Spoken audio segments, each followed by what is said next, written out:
responder, porque por un lado tienes los datos en sí, ¿sí? Por un lado tienes las múltiples fuentes de datos, entonces tú puedes tener la información de tu empresa, estructurado, por ejemplo, tus ventas, tus compras, tus campañas de marketing, ¿ok? Por un lado. Tu información de cliente, tu información demográfica, cuándo nació, cuántos hijos tiene, en fin. Por un lado tienes esta información. Pero por otro lado, hoy en día también se tiene información de redes sociales, por ejemplo. ¿Ok?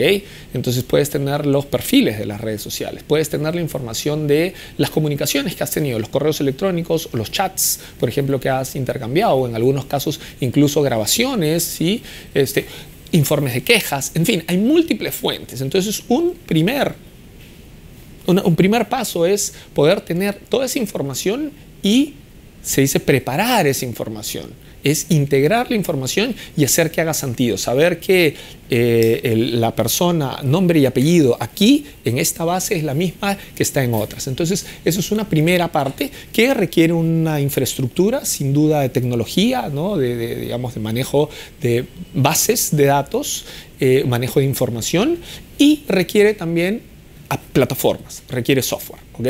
Y requiere el conocimiento para hacerlo. Entonces siempre hay tres componentes. Por un lado tienes la arquitectura, el hardware, por otro lado tienes el software, y por otro lado necesitas las personas, ¿sí? Digamos, que administran y que gestionan esto. Eso por un lado. Una vez que se tienen los datos, lo siguiente que hay que hacer es, bueno, y preparar estos datos, digamos, integrarlos. Lo siguiente que se hace es hacer modelos predictivos.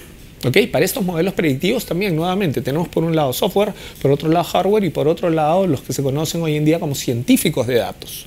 ¿Okay? Científicos de datos son los que toman toda esta información y con plataformas de inteligencia artificial, de analítica avanzada, se preparan estos modelos de predicción.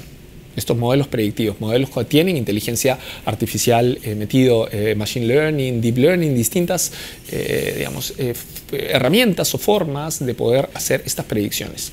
Una vez que es un proceso, normalmente que también es un proceso avanzado, que se usan herramientas sofisticadas, y una vez que se tienen ya esos modelos, que estos modelos ya están permitiendo, en base a temas mucho de modelos estadísticos, como te digo, y también de inteligencia artificial, permiten ya estos modelos, en base a esa información, poder con cierta certeza predecir que nombre y apellido, como te decía, es el que va a hacer cada una de estas actividades que hablábamos antes, o estas acciones que hablábamos antes. Pero finalmente, la última parte de todo este mundo de la analítica de Big Data es, una vez que tienes ese modelo hay que ponerlo a producir, hay que ponerlo en producción. Ese modelo, si queremos decirle de alguna forma estadístico, matemático, o de inteligencia artificial, hay que incrustarlo o conectarlo con alguna aplicación, sea la aplicación del CRM, sea una aplicación del chatbot, sea simplemente un reporte, porque a partir de ahí uno va a hacer una llamada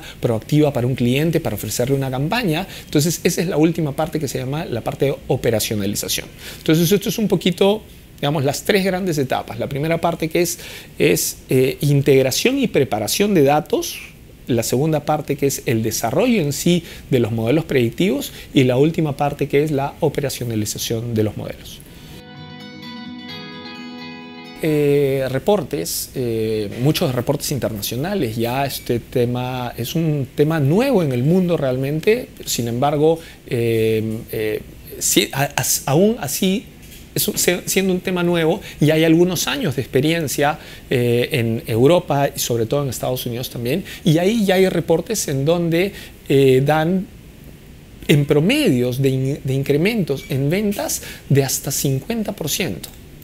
Reducción de costos de hasta 34%, perdón, promedios de 50%, reducción de costos de 34% y mitigación de riesgos del orden también del 30%.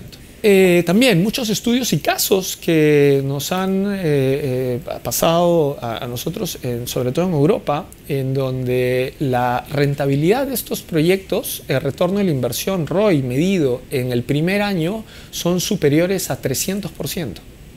Es decir, uno toma en cuenta todos los costos asociados de infraestructura, costos asociados de plataformas, costos asociados de las propias personas que desarrollan el proyecto, versus la rentabilidad que se tiene y hay retornos de más de 300% al año.